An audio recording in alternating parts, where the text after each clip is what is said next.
Log entry, LTC Reese D /fob Blackwater /0347 hours.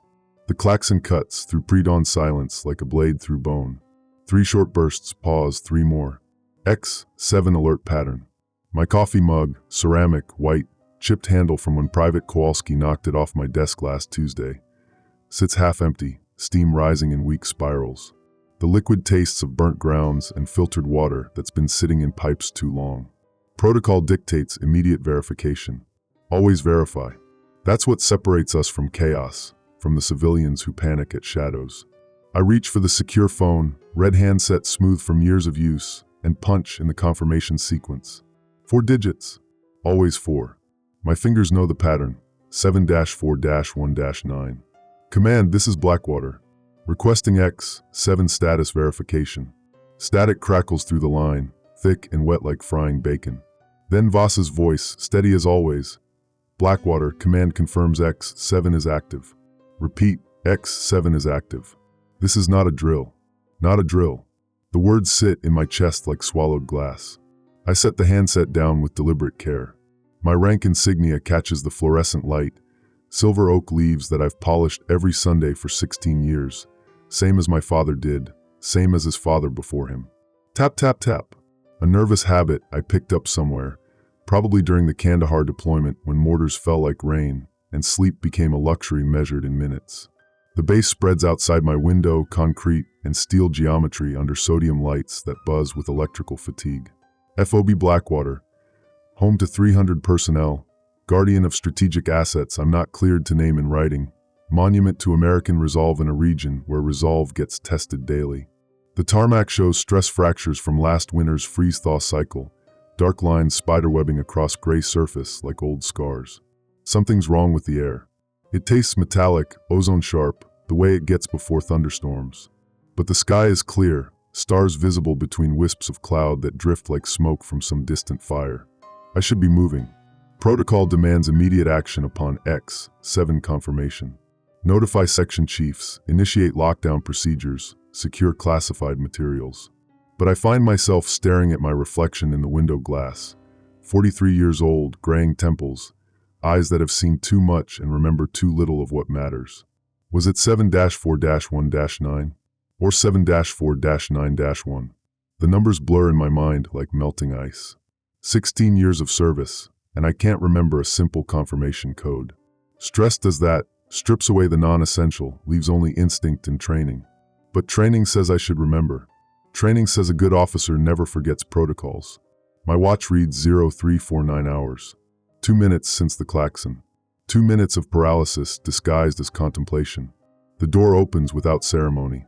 Master Sergeant Kowalski enters, uniform crisp despite the early hour, boots clicking against polished linoleum. She's the kind of soldier who sleeps in pressed BDUs, ready for anything. Sir, section chiefs are requesting clarification. Half the base thinks it's another drill. Another drill. We've had 7 this month, each one more elaborate than the last. Personnel grumble about disrupted sleep, broken routines, the boy who cried wolf syndrome that makes real threats seem like elaborate games. I understand their skepticism. Drills are predictable, sanitized, designed to test response without consequence. This feels different. The air still tastes wrong. It's confirmed, Sergeant. Voss gave me verification code. The words come out steady, professional, but something nags at the edges of my consciousness. A detail missed, a protocol skipped. Initiate full X7 response. By the book. Kowalski nods, sharp and efficient. Yes, sir. Should I notify the checkpoint teams? The checkpoint teams. Bravo section, stationed at the north gate where the access road meets the perimeter. 8 personnel, including Corporal Martinez, 22 years old, sends pictures of his daughter to his mother every week.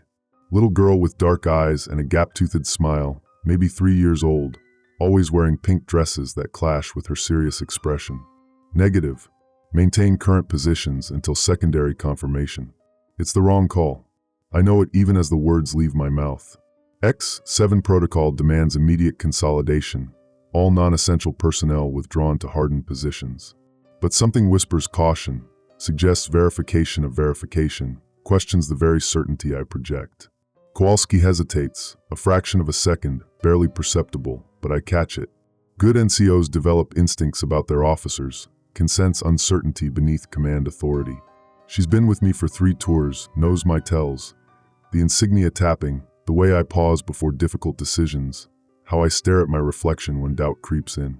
Sir, regulations specify. I'm aware of regulations, Sergeant. Maintain positions. She leaves without further argument, but I see the question in her shoulders, the slight stiffness that suggests disagreement held in check by discipline. Good soldiers follow orders, even questionable ones. Especially questionable ones. The base communication logs from last month's drill fill my desk drawer, manila folders thick with after-action reports and lessons learned. I pull out the top file, pages already familiar from multiple reviews. Exercise Iron Thunder, simulated X-7 event, duration 4 hours, personnel performance rated satisfactory with minor deficiencies in communication protocols. Minor deficiencies. We lost radio contact with Checkpoint Alpha for 37 minutes. Equipment failure, they said. Atmospheric interference. Reasonable explanations for unreasonable gaps. My hands shake, barely, just a tremor that makes the pages rustle like autumn leaves. Caffeine withdrawal, maybe. Or fatigue. I've been pulling 18-hour days since the intelligence briefing started hinting at elevated threat levels, enemy activity in adjacent sectors, supply convoys going missing with suspicious frequency. The phone rings. Not the secure line. The regular landline that connects to the communication center, black plastic antique that predates digital encryption by decades. I answer on the 3rd ring. Reese. Sir, this is Specialist Henderson in comms. We're getting conflicting status reports from higher. Some channels show X-7 active, others are broadcasting all clear. Which should we trust? Conflicting reports. The nightmare scenario that keeps commanders awake at night, when the fog of war becomes literal fog, obscuring truth from fiction, signal from noise. In training, we learn to trust the chain of command, follow established protocols, maintain discipline when uncertainty breeds chaos. But uncertainty is breeding. What was the last confirmed timestamp on the all-clear signal? Papers rustle through the handset. 0342 hours, sir. 3 minutes before the klaxon. 3 minutes.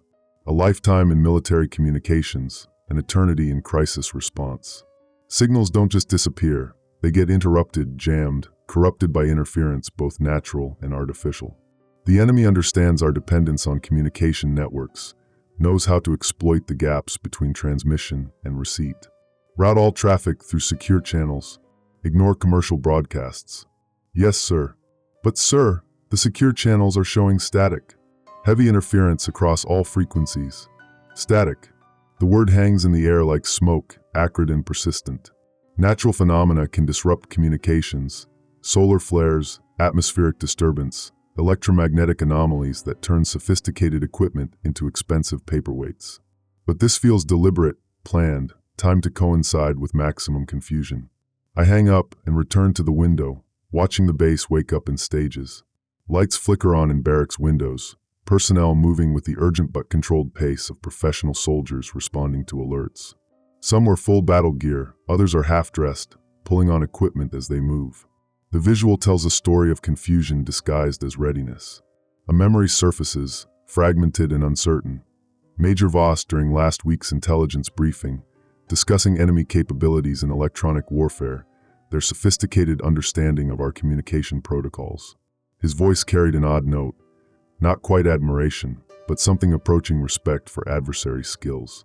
They've been studying us, he said, pointer tracing red lines on the classified map. Learning our patterns, identifying weaknesses in our response procedures. At the time, it seemed like professional assessment, the kind of enemy analysis that good intelligence officers provide. Now it feels like something else, intimate knowledge, insider information, the perspective of someone who understands both sides of the engagement. But suspicion is paranoia's ugly cousin, and paranoid officers make fatal mistakes. I dismiss the thought, file it away with other stress-induced fantasies that bloom like toxic flowers in the hothouse of command responsibility. The tarmac outside shows the first signs of organized response. Vehicles moving in convoy formation toward predetermined positions, personnel manning defensive stations, the mechanical choreography of military preparation. Everything appears normal, textbook perfect, exactly as we rehearsed during countless drills. Too perfect, maybe. Real emergencies have ragged edges, unplanned complications, the organic chaos that separates actual crisis from elaborate theater. My reflection stares back from the window glass, superimposed over the base activity, like a ghost observing its own funeral. 16 years of service, 3 combat deployments, a record unblemished by major incidents or command failures. A career built on following orders, trusting protocols, maintaining faith in systems designed by minds smarter and more experienced than mine. But faith requires doubt to give it meaning, and doubt is spreading through my thoughts like radiation through unshielded flesh. The phone rings again. Red handset, secure line. Blackwater, this is command. Status report on X, 7 response. The voice isn't Voss this time. Colonel Patterson, maybe, or his aide. The connection crackles with interference that makes identification difficult. Words distorted by electromagnetic snow that shouldn't exist on military-grade equipment. Command, Blackwater reports full alert status. Awaiting secondary verification protocols. Negative, Blackwater. Stand down X, 7 response. False alarm confirmed. Repeat, stand down. The words hit like ice water. False alarm. The phrase that every commander dreads. The admission that all the preparation, all the stress, all the interrupted sleep and elevated heart rates were for nothing. Theater without an audience, performance without purpose. But relief doesn't come. Instead, something cold settles in my chest, a weight that has nothing to do with embarrassment or wasted effort. The timing feels wrong, too convenient.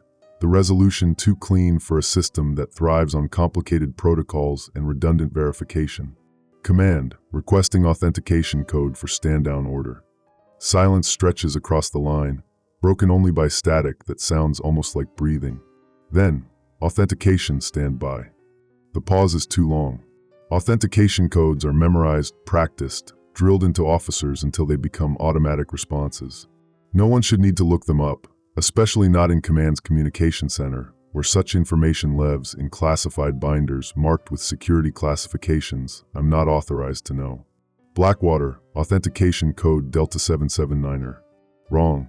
The monthly code rotation changed 3 days ago, and the current authentication should begin with Echo, not Delta. Either command is using outdated information, or someone is guessing. My finger hovers over the disconnect switch. Proper procedure demands immediate challenge of incorrect authentication, escalation through security protocols, notification of potential communication compromise. But something, instinct, paranoia, or simple exhaustion whispers caution. Copy command. Blackwater acknowledges stand-down order. I set the handset down with hands that shake just enough to make the plastic rattle against metal. Through the window, the base continues its alert response. Personnel moving with purpose that hasn't yet received word of the false alarm. In 5 minutes, maybe 10, they'll get the stand-down order through proper channels, and the tension will bleed away like air from a punctured tire. Unless it's not a false alarm. Unless someone is using communication protocols as weapons, turning our own systems against us with the precision of an insider who knows exactly which buttons to push, which codes to corrupt, which officers to manipulate through carefully crafted misinformation. The thought tastes like copper pennies and old fear. I reach for my service weapon, M9 Beretta, 15 rounds of 9mm insurance holstered at my right hip, and check the magazine by habit. Full load, one in the chamber, safety engaged. The weight feels reassuring against my palm, solid reality in a world increasingly defined by questions without answers. Outside, the first pale light of dawn creeps across the horizon, painting the sky in shades of amber and rose that have nothing to do with beauty and everything to do with the physics of light refraction through atmospheric particles. Normal sunrise, normal colors, normal base activity continuing despite the growing certainty that nothing about this morning is normal. The door opens again. Master Sergeant Kowalski returns, but her posture has changed, shoulders set differently, eyes carrying a wariness that wasn't there before. "Sir, I've got Specialist Henderson holding for you. Says it's urgent regarding the communication logs." Communication logs.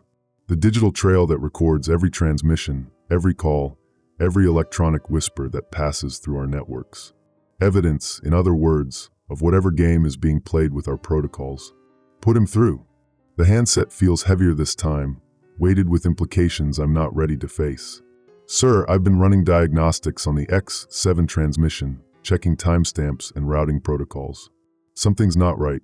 Define not right, specialist. The original alert came through normal channels, but the authentication requests are routing through a secondary server. One that's not on our authorized network map. Unauthorized servers. Compromised communications. Electronic infiltration by parties unknown, using our own systems to spread confusion and delay effective response.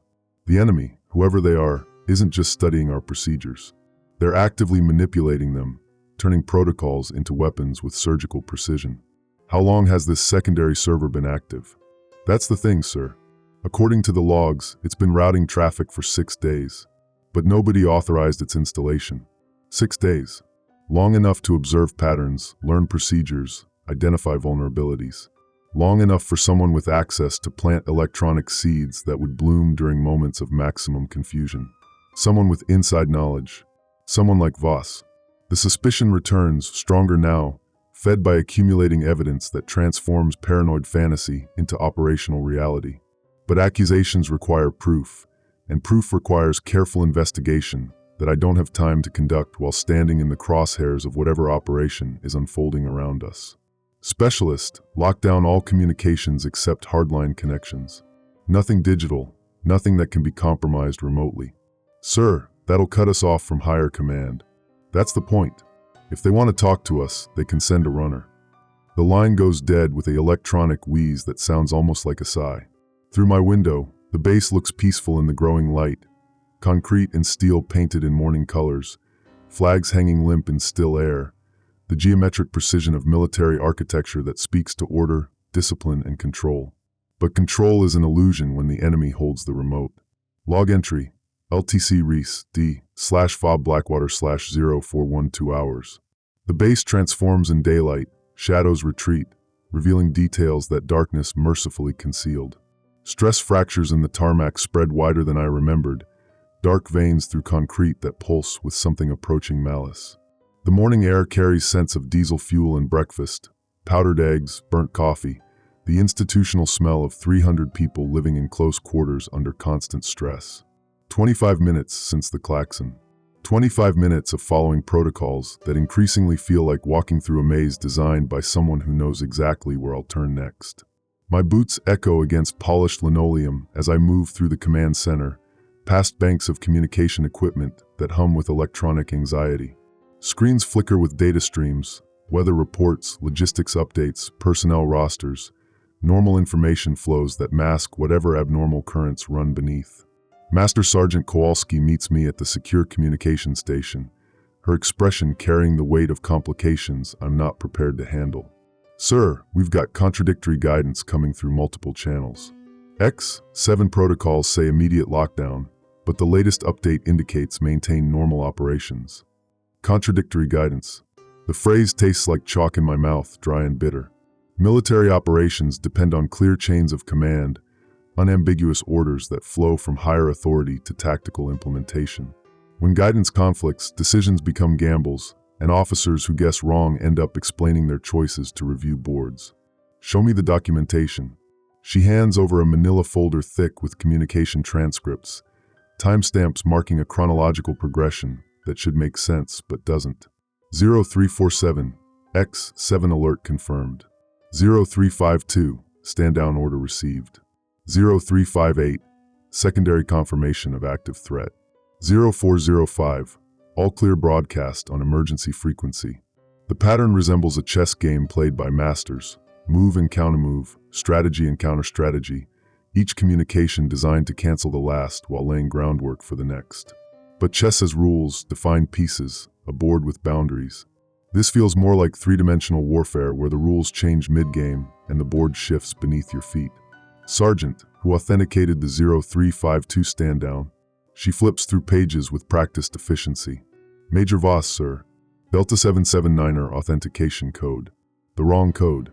The one that should have triggered immediate security protocols, escalation through intelligence channels, investigation into potential communication compromise. But it didn't. The message went through normal channels, accepted by personnel who trust their superiors to know current codes. And the 0358 secondary confirmation? Also Major Voss. Echo 42 Alpha. The correct code this time. Current month's rotation, properly formatted, exactly what a legitimate transmission should contain. Which raises the question, if Voss has access to proper codes, why did he use the wrong one earlier? Mistake, or something more deliberate? My insignia catches fluorescent light as I tap them, tap tap tap, a nervous tick that's become more frequent as the morning progresses. Silver oak leaves, polished to mirror brightness, reflecting a face that looks older than it did an hour ago. Command ages officers in dog years, each decision adding months to features that should age gradually. Get me a direct line to Major Voss. Hardline connection, no digital routing. Kowalski hesitates, that fractional pause that signals professional disagreement held in check by military discipline. Sir, Major Voss is at the north checkpoint. Communication range is limited without digital relay. The north checkpoint. Bravo section's position, 8 personnel including Corporal Martinez with his daughter's pictures and gap-toothed smile. The same checkpoint I ordered to maintain position instead of withdrawing to hardened shelters as X-7 protocols demand. A memory surfaces, Voss volunteering to coordinate checkpoint communications, his offer seeming helpful at the time. Professional initiative by a dedicated officer, or strategic positioning by someone with ulterior motives. Send a runner. I want Major Voss back here for immediate debriefing. The order carries weight that has nothing to do with rank structure and everything to do with growing suspicion that feels like poison in my bloodstream. Accusations without evidence destroy careers, but evidence requires investigation that takes time I might not have.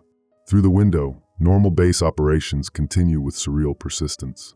Personnel move between buildings, vehicles patrol perimeter roads, flags hang motionless in still air that tastes increasingly metallic. Everything appears routine, textbook normal, the kind of military efficiency that looks impressive in inspection reports. But appearances lie. I learned that lesson during the Kandahar deployment, when routine patrols became ambush sites and trusted interpreters turned out to be insurgent informants. The enemy understands our dependence on normal appearance, knows how to weaponize our own expectations against us. The secure phone rings, red handset, encrypted connection that should be immune to electronic interference. I answer with growing reluctance. Blackwater. Colonel Reese, this is General Morrison's aide. The general wants immediate status on your X-7 response. General Morrison.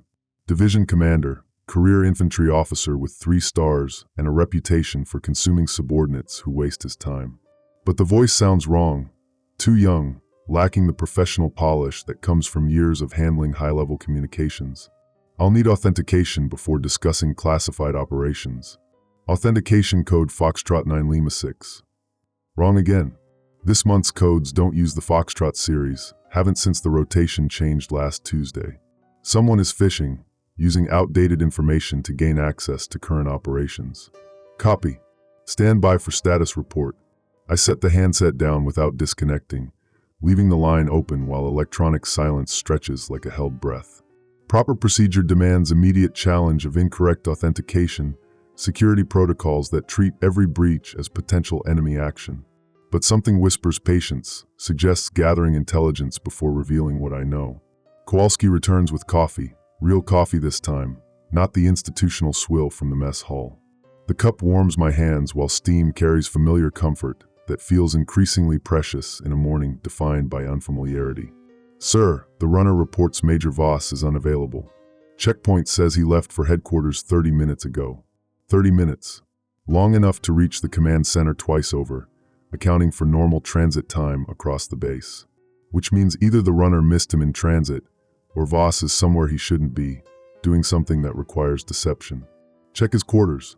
Operations center. Anywhere he might conduct business. The hunt begins, though I'm not sure whether I'm tracking friend or enemy. The distinction blurs when paranoia takes root, when every anomaly becomes evidence of conspiracy, every delayed response proof of betrayal. Good commanders maintain perspective, separate legitimate concern from stress-induced fantasy. But fantasy doesn't explain wrong authentication codes or unauthorized servers routing classified communications. My watch reads 0425 hours. 38 minutes since the initial klaxon, 38 minutes of accumulating questions without satisfactory answers. In training exercises, this is where resolution occurs, clear objectives achieved or failed, lessons learned documented for future improvement. Reality proves less cooperative. The communication station erupts in activity. Specialist Henderson works 3 keyboards simultaneously, screens displaying data streams that cascade like electronic waterfalls. His face carries the intense concentration of someone fighting a battle in digital space. Sir, I've isolated the unauthorized server. It's been collecting copies of all our communications for the past week, including classified traffic. All communications. Personnel records, operational plans, supply manifests, intelligence assessments. Every piece of information that flows through our networks, accumulated and analyzed by parties unknown. The scope suggests sophisticated operation, resources and expertise that exceed random hacker capabilities. Can you trace the destination? Working on it, sir, but the routing is complex. Whoever set this up knows our systems inside and out. Inside knowledge.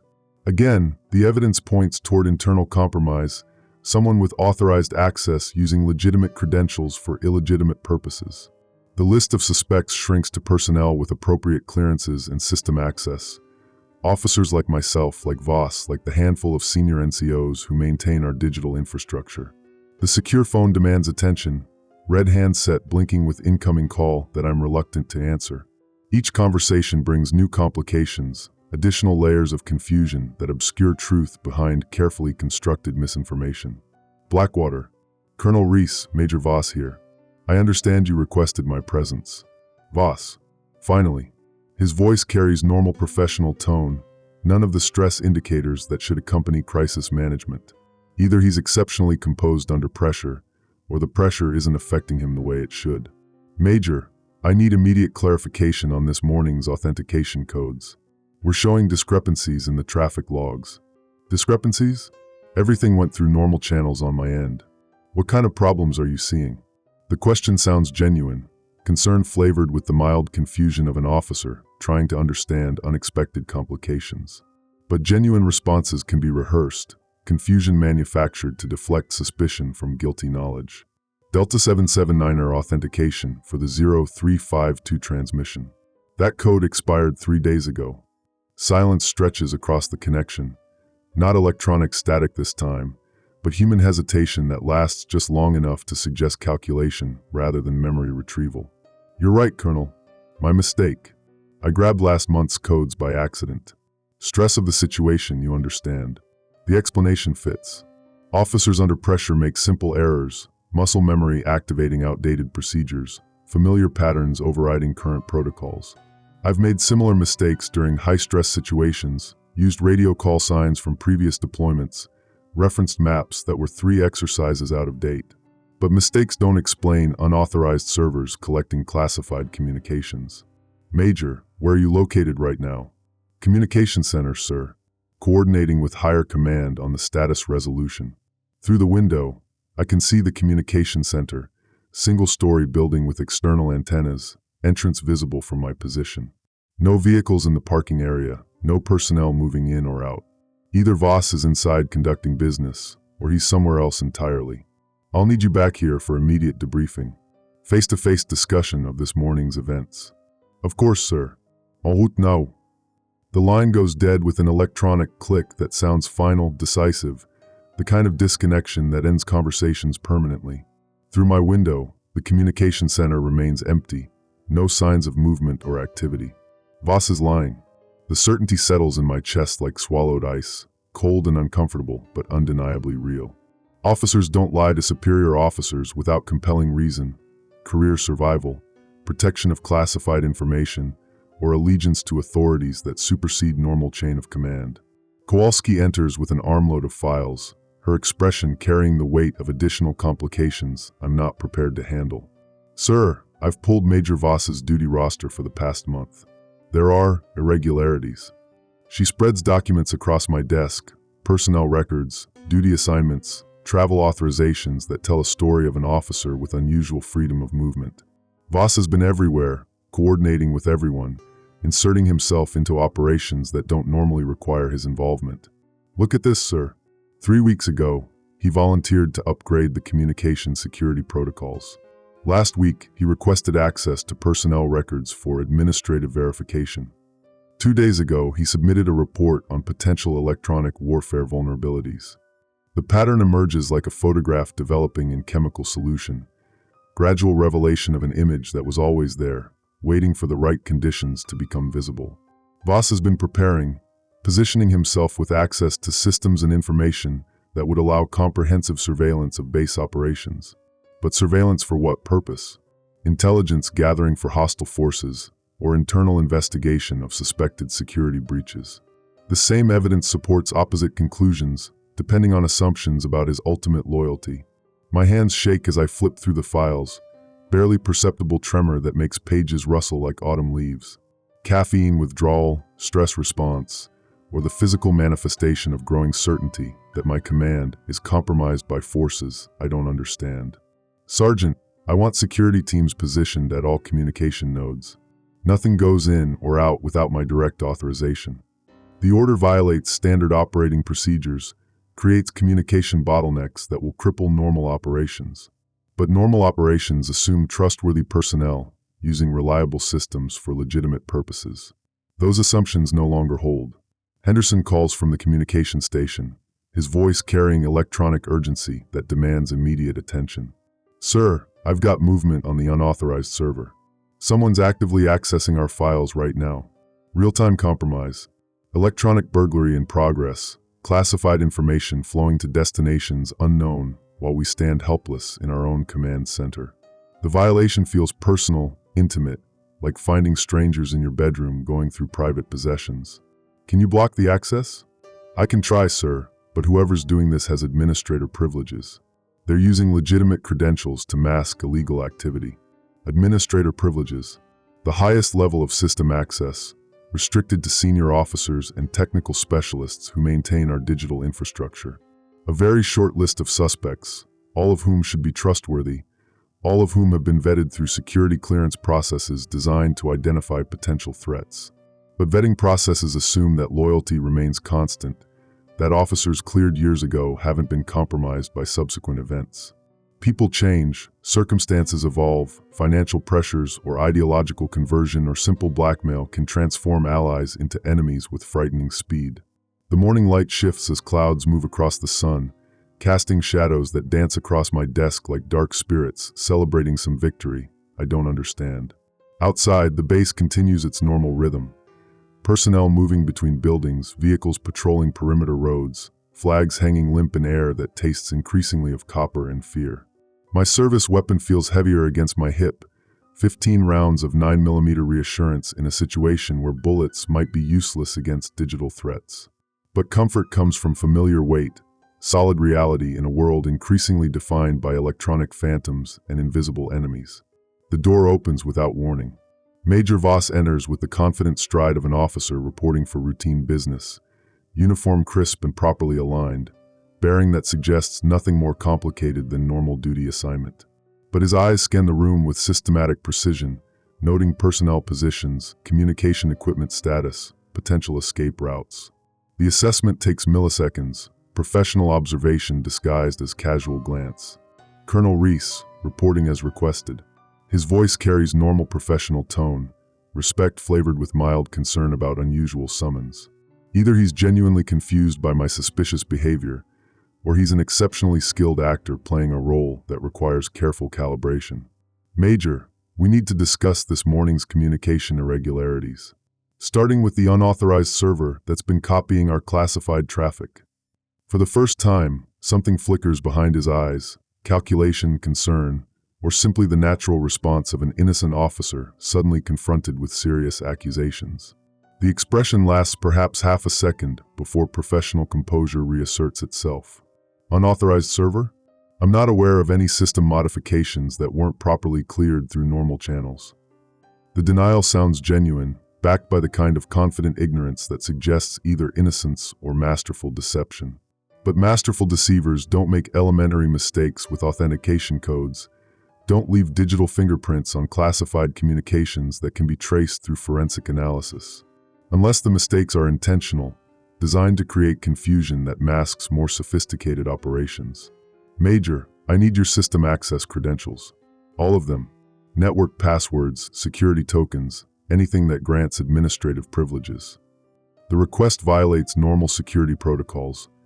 Officers don't surrender credentials without written authorization from superior authority, specific justification for what amounts to accusation of criminal activity. But normal protocols assume trustworthy command structure, reliable communication systems, clear distinction between friend and enemy. Those assumptions lie shattered around us like broken glass. Voss removes a plastic card from his uniform pocket, security token that grants access to classified systems, small piece of technology that represents years of background investigation and security clearance processing.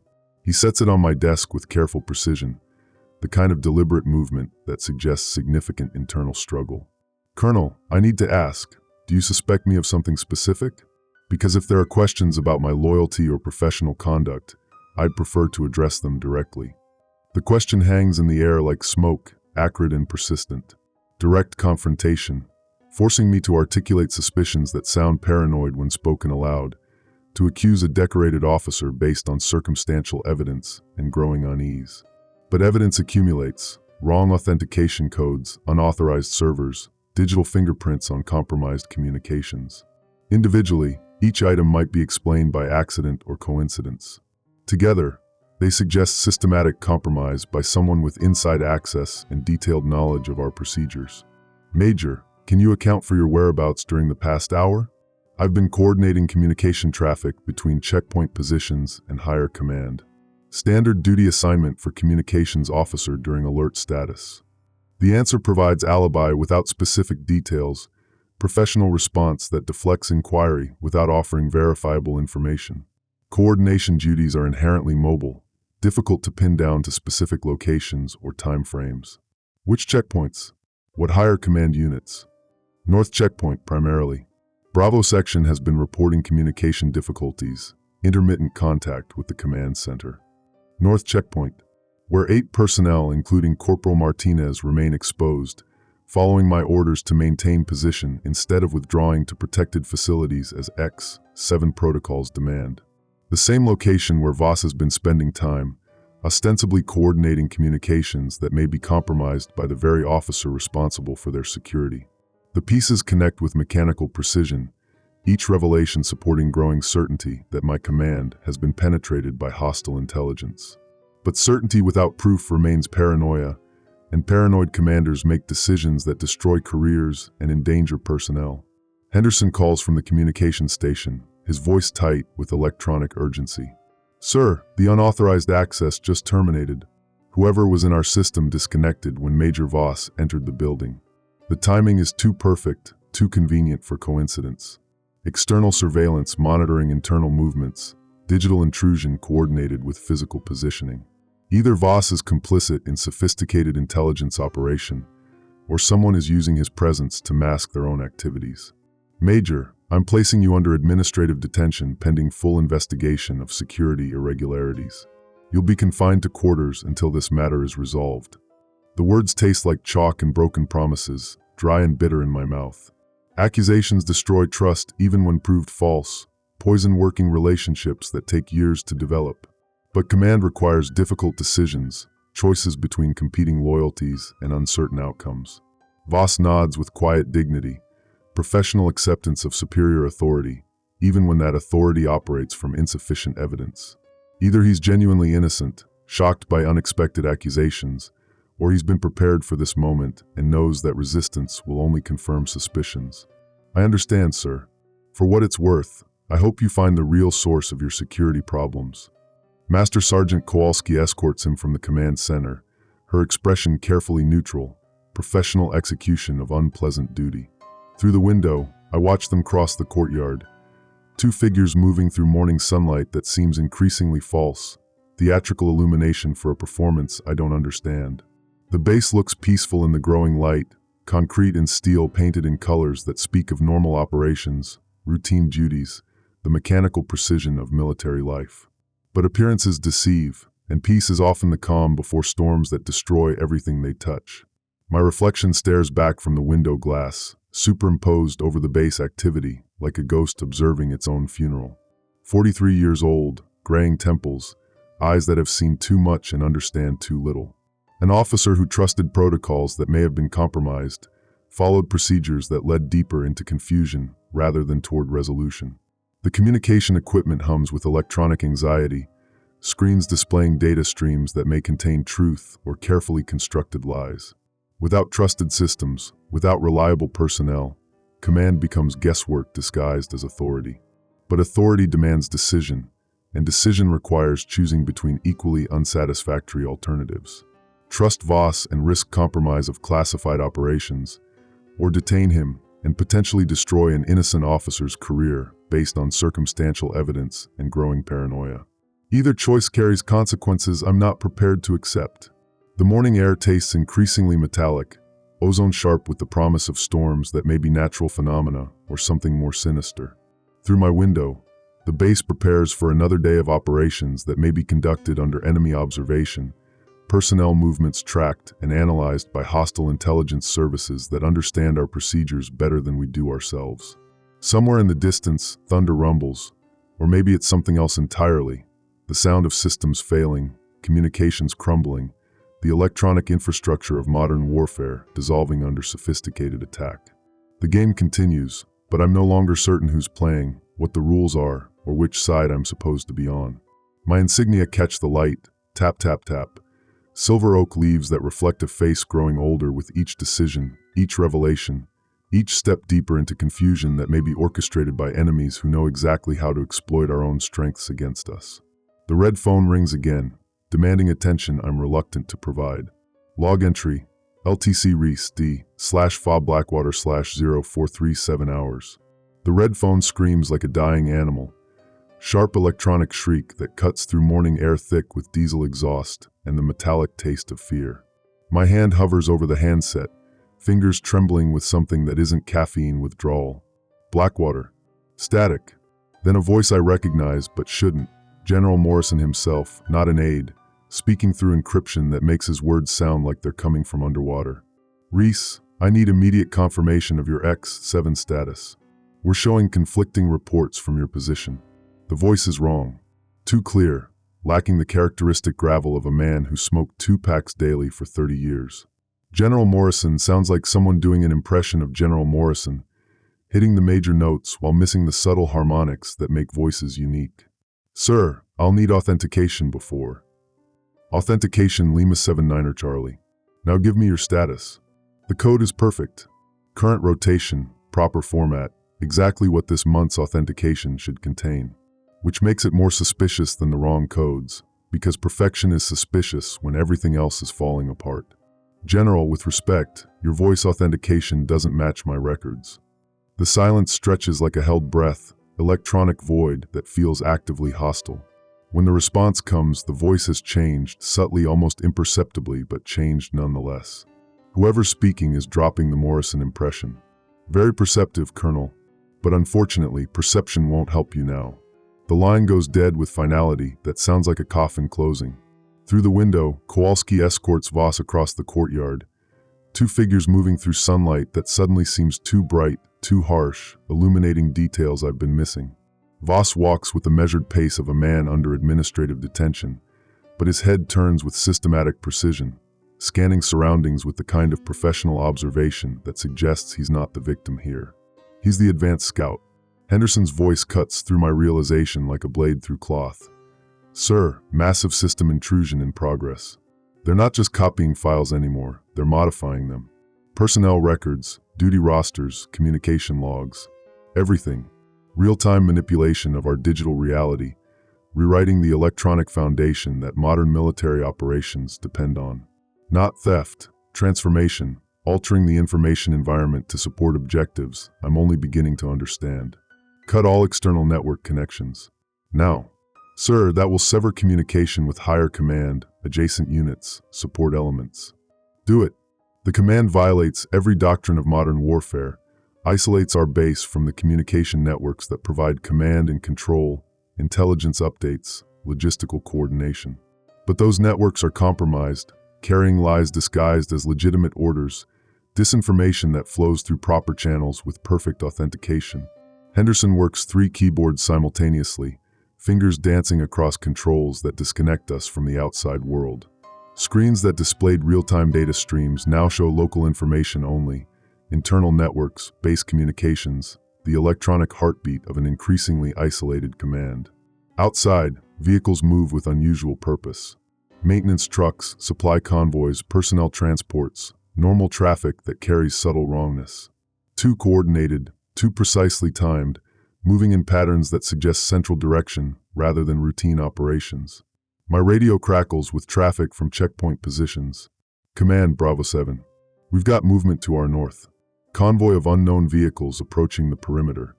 Command Charlie 4. Unauthorized personnel attempting access through Gate 3. They're showing proper credentials, but something feels off. Command Alpha 2. Our communication equipment is malfunctioning.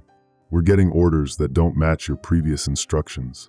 The reports paint a picture of coordinated penetration, multiple vectors of attack converging on our position with timing that suggests extensive planning and detailed knowledge of our procedures. Not random terrorism or opportunistic assault. Professional military operation executed by personnel who understand our weaknesses better than we do. Kowalski returns from escort duty, her expression carrying weight that goes beyond administrative detention of a fellow officer. Sir, Major Voss asked me to give you this. She hands over a sealed envelope, standard military correspondence, official letterhead, nothing unusual in appearance. But weight feels wrong, too heavy for simple paper, suggesting contents that extend beyond written communication. Inside, a single sheet of typed orders and a small electronic device I don't recognize. The orders bear General Morrison's signature. Perfect forgery or legitimate document, impossible to distinguish without comparison to known samples I don't have access to. Colonel Reese, effective immediately, FOB Blackwater is designated for administrative transfer to Joint Task Force Prometheus. Major Voss will coordinate transition activities. Full compliance required. General Morrison, Division Command. Administrative transfer. Military euphemism for changing command authority, shifting units between different organizational structures. Routine in peacetime, potentially catastrophic during crisis, when unclear chains of command create confusion that enemies exploit. But Joint Task Force Prometheus doesn't exist in any organizational structure I'm familiar with.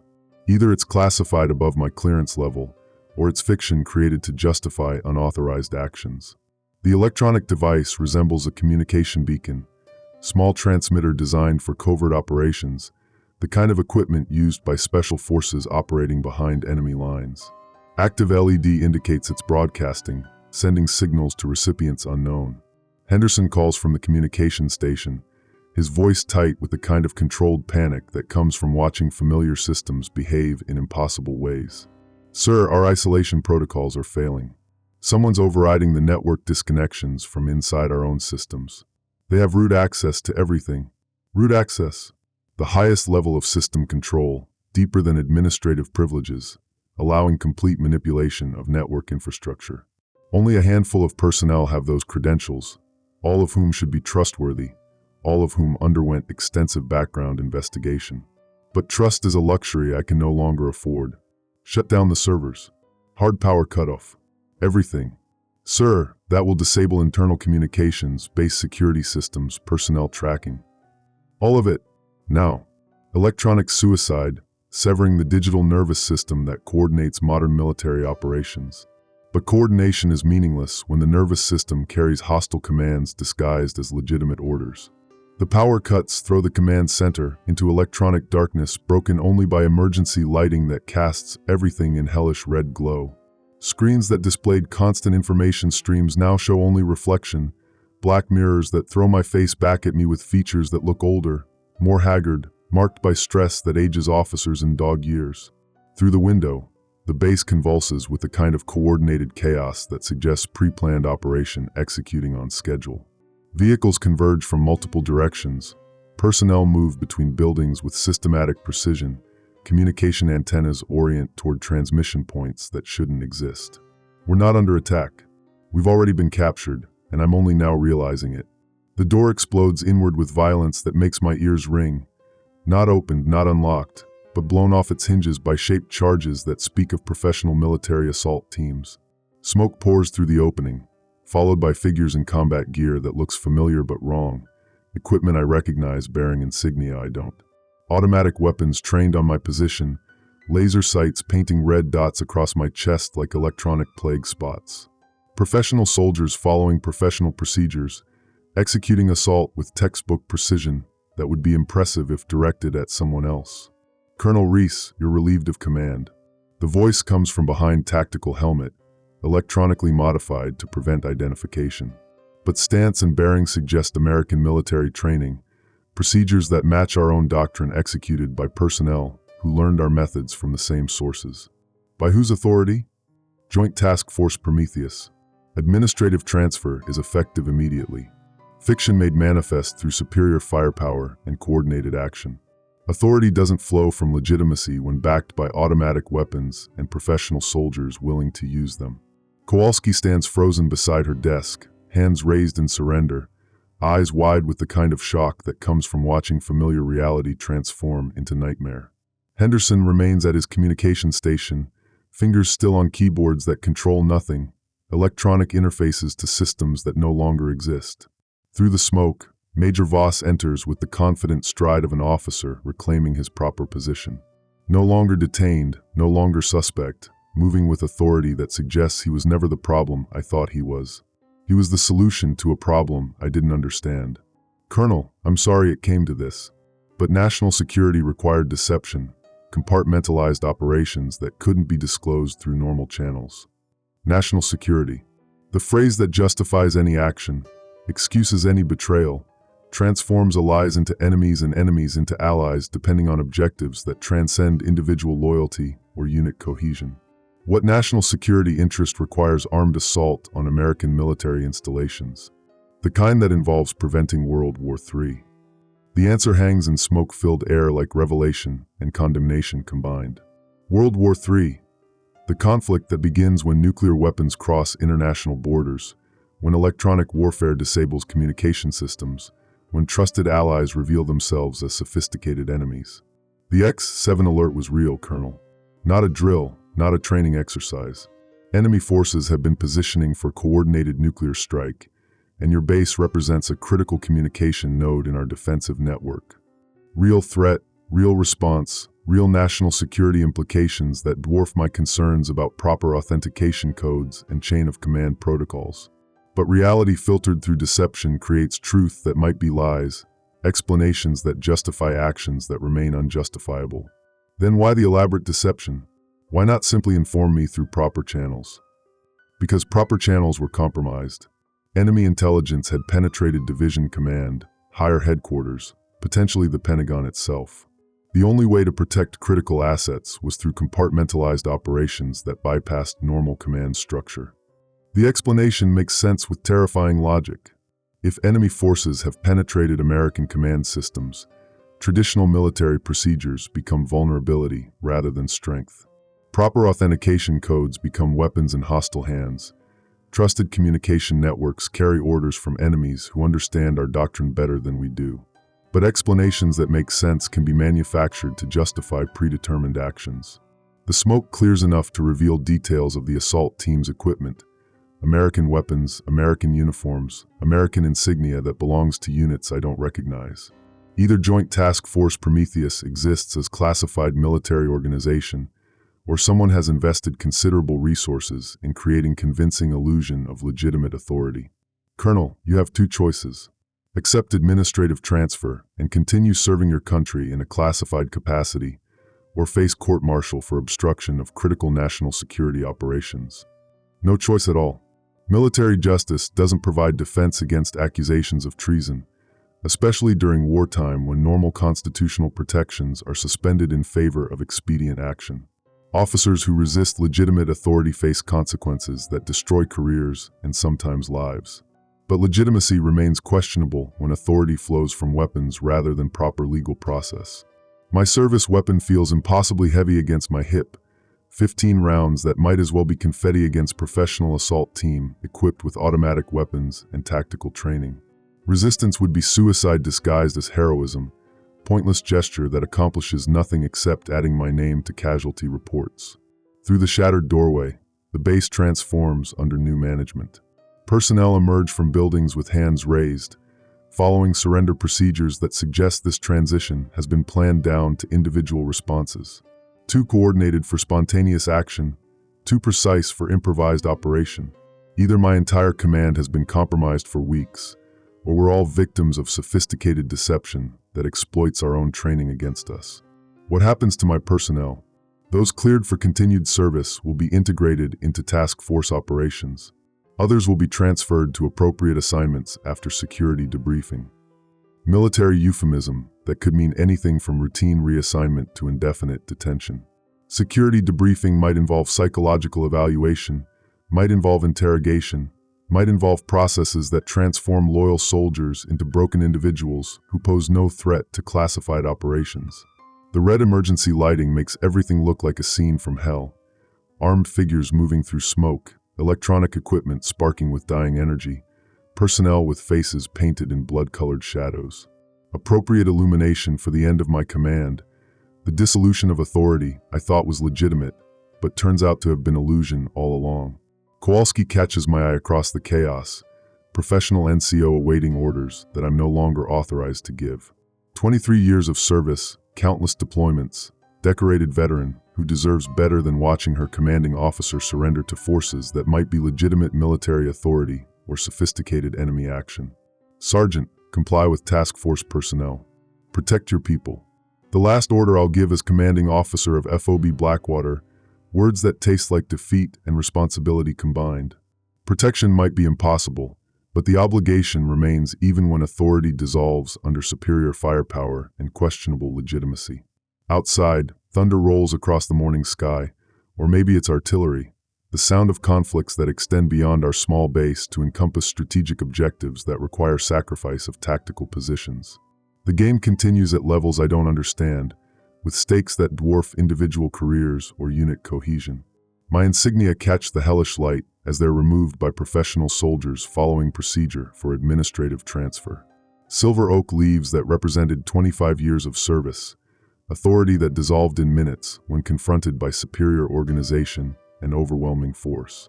The electronic beacon Voss left continues broadcasting, small device that might be calling for extraction or signaling successful completion of Phase 1 in larger operation. Either rescue or confirmation of conquest, depending on whose authority it acknowledges. Major Voss approaches with expression that might be regret or professional satisfaction. Colonel, for what it's worth, you conducted yourself with honor under impossible circumstances. History will vindicate the decisions made here today. History written by victors who define honor according to their own objectives.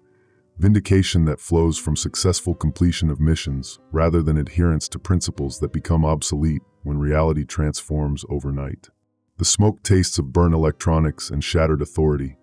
Acrid reminder that modern warfare destroys more than personnel and equipment. It dissolves the institutional foundations that give military service meaning beyond simple violence. Through the broken doorway, morning light streams into what was once a command center and is now a crime scene or liberation site, depending on perspective that I no longer have authority to determine. The base falls silent except for the mechanical sounds of occupation, vehicles repositioning, personnel moving with systematic efficiency, communication equipment being established to serve new masters who might be legitimate authority or sophisticated enemies. I no longer know the difference, and in that ignorance, the real victory is achieved, not through superior firepower or tactical brilliance, but through the simple destruction of certainty that allows soldiers to function in impossible situations. The game is over, but I never understood the rules. Log entry, redacted/location, classified /0623 hours. The holding cell smells like disinfectant and fear, industrial cleaning solution that can't quite mask the metallic tang of sweat from previous occupants. Concrete walls painted institutional green, fluorescent lights that buzz with electrical inconsistency, metal bench bolted to floor with hardware that's seen decades of use. They left me my watch. Small mercy that measures time in a place where time has different meaning, where minutes stretch like hours and hours collapse into moments of terrible clarity. 6 hours since my command dissolved. 6 hours since authority I thought was mine revealed itself as temporary illusion granted by forces I never understood. The watch ticks with mechanical precision that mocks the chaos of everything else. Reliable chronometer in an unreliable world. My uniform bears no insignia now. Stripped of rank, unit identification, decorations that represented 25 years of service reduced to fabric and thread without meaning. The eagle on my collar, the combat patches, the ribbons that told the story of deployments and achievements, all removed by professional soldiers following procedures that transform officers into prisoners with bureaucratic efficiency. But the uniform itself remains. Dark green fabric that still carries the weight of oath and obligation, even without visible symbols of authority. They can remove insignia, but they can't strip the service member from the person who chose to wear it. Through the small window, dawn breaks over what was once FOB Blackwater. The base continues operating under new management, vehicles moving with systematic precision, personnel following routines that look familiar but serve different masters. Same procedures, same equipment, same buildings, but transformed by change of command that occurred at gunpoint rather than through proper administrative process. Kowalski appears outside my cell, escorted by 2 guards who maintain professional distance while allowing conversation. Her face carries the kind of controlled expression that NCOs perfect over years of dealing with impossible situations. Calm surface that conceals everything else. Sir, the greeting carries weight beyond simple military courtesy. Recognition of authority that officially no longer exists but persists in relationships that transcend organizational charts. Sergeant, how are the troops? Adapting, sir. Most have been reassigned to task force operations. Security clearance investigations are ongoing for the rest. Adaptation, military euphemism for survival, the process by which soldiers adjust to new reality regardless of personal preference or institutional loyalty. The strongest trait of professional military personnel, ability to function effectively under any command structure that provides clear mission and adequate resources. Henderson, transferred to communications specialist position. Same job, different unit designation. Same job, different masters. Electronic warfare expertise that serves whoever controls the communication networks. Technical skills that remain valuable regardless of whose authority they acknowledge. In the new reality, competence matters more than previous loyalty. The guards shift position with subtle body language that suggests conversation time is limited. Professional courtesy that allows final coordination between former commander and senior NCO, but within constraints that prevent planning or resistance. Sergeant, what's your assessment of current operations?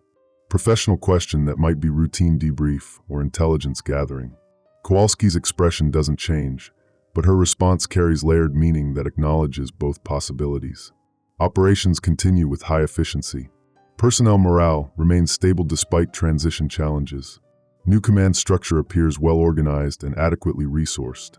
Translation: the troops are following orders because they're trained professionals, not because they understand or approve of the situation. New management knows what it's doing, which suggests either legitimate military operation or very sophisticated hostile action. Any unusual incidents during transition?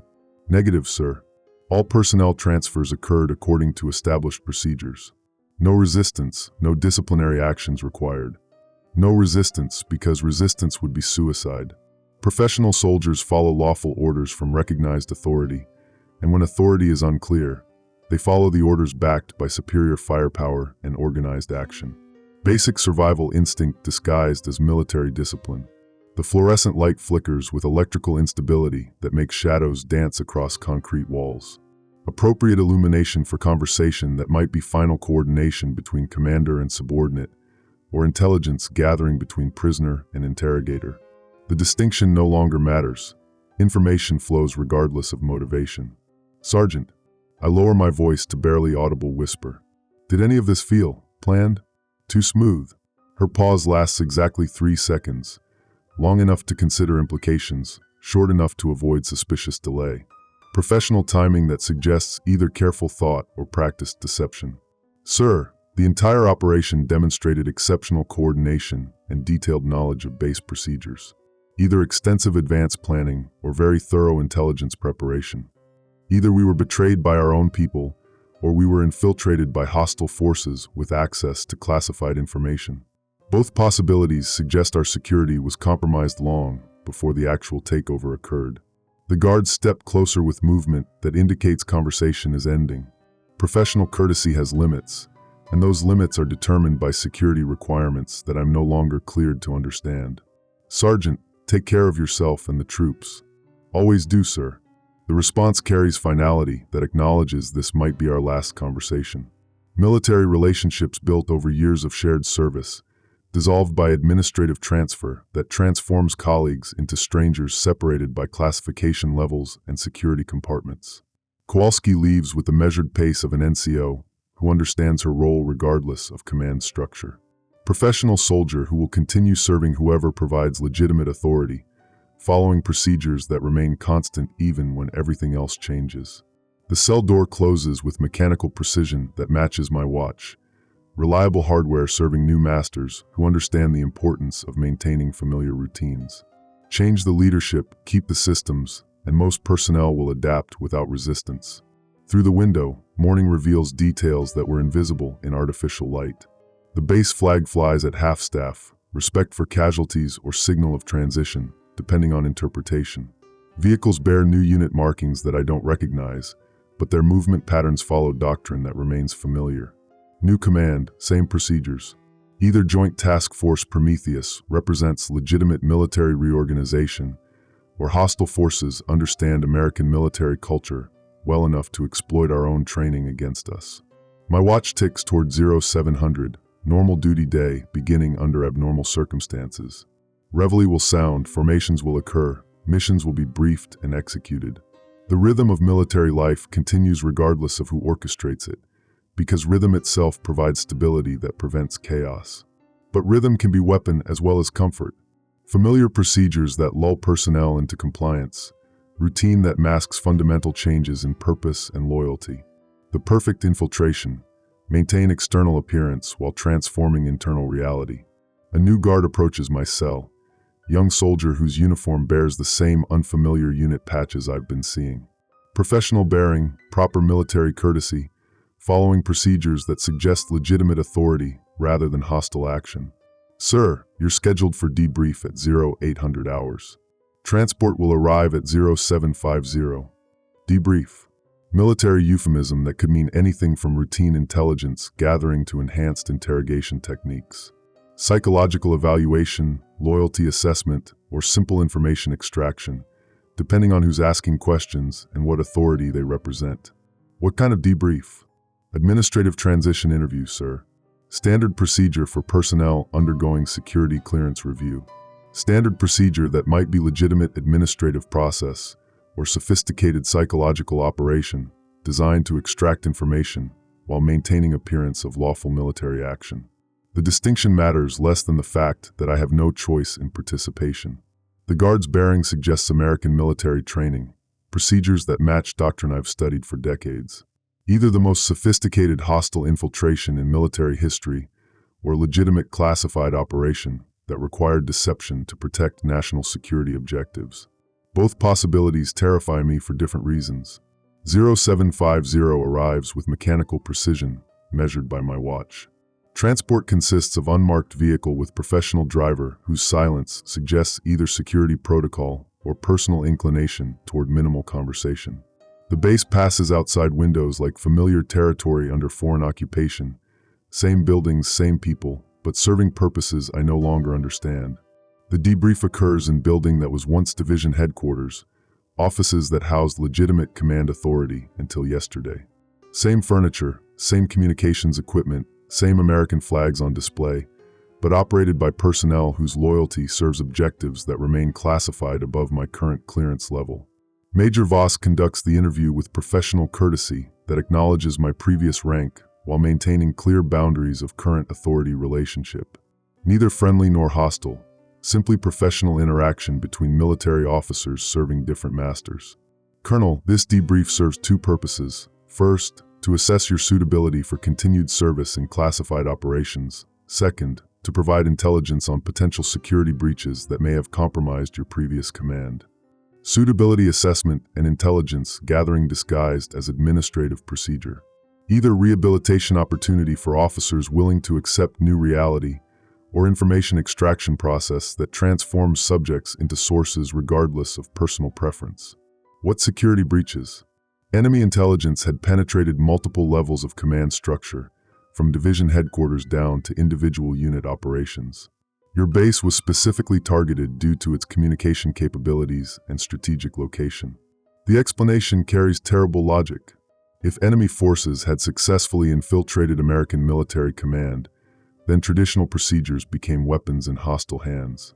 Proper authentication codes, legitimate orders, trusted personnel, all potentially compromised by sophisticated intelligence operation. How long had this penetration been active? Minimum 6 months, possibly longer. 6 months of compromised communications, questionable orders, potentially hostile personnel operating within American military structure. Every decision, every operation, every piece of classified information potentially shared with enemies who understand our doctrine better than we do. The implications stretch backward through memory like infection, contaminating recollections of routine operations that might have served hostile objectives. Every communication, every intelligence report, every personnel transfer potentially orchestrated by enemies who used our own procedures against us. And Joint Task Force Prometheus? Compartmentalized counterintelligence operation designed to identify and neutralize compromised personnel and communication networks. Necessarily classified at levels that prevented disclosure through normal channels.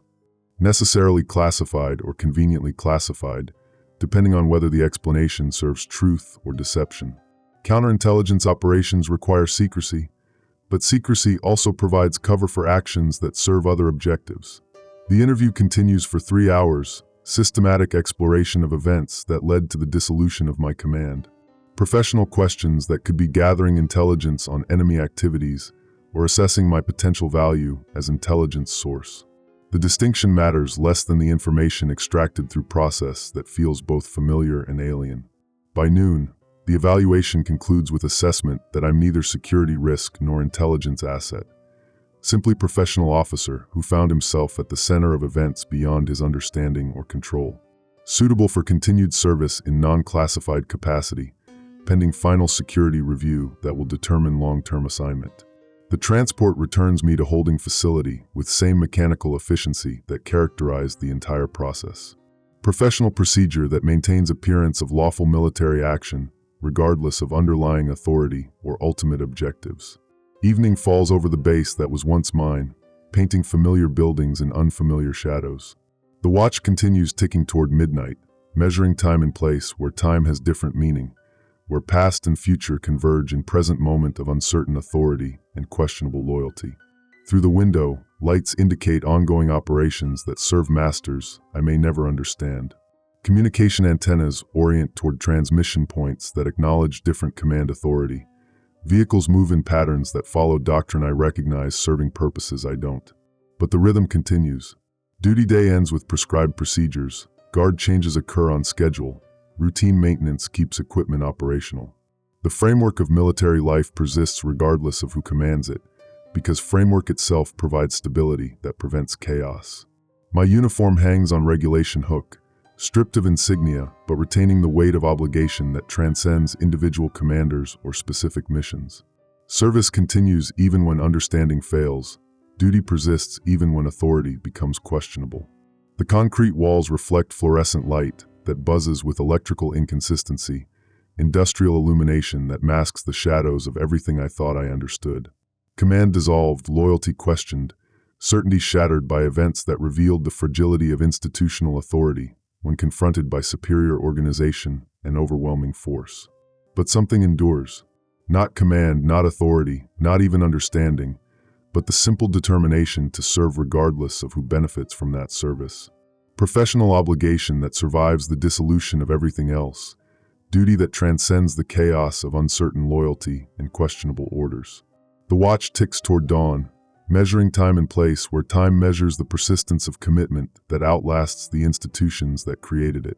Outside, the base prepares for another day of operations under management that might be legitimate military authority or sophisticated enemy action. The distinction no longer matters to most personnel, who follow procedures that remain constant even when everything else transforms. But it matters to me because questions without answers become weight that shapes everything that follows. Uncertainty that transforms every future decision into choice between competing loyalties, competing definitions of duty and service and honor. The game continues at levels I'll probably never understand, with stakes that dwarf individual careers or institutional loyalty. But the game itself matters less than the simple determination to play it according to principles that survive the dissolution of everything else. Protocol endures, even when everything protected by protocol dissolves into questions that have no answers. And in that endurance, something like victory emerges from comprehensive defeat. My watch ticks toward 0600, measuring another day in service to authority that remains ultimately unknowable. But service itself continues regardless of knowledge or certainty or understanding. Because that's what soldiers do. We endure.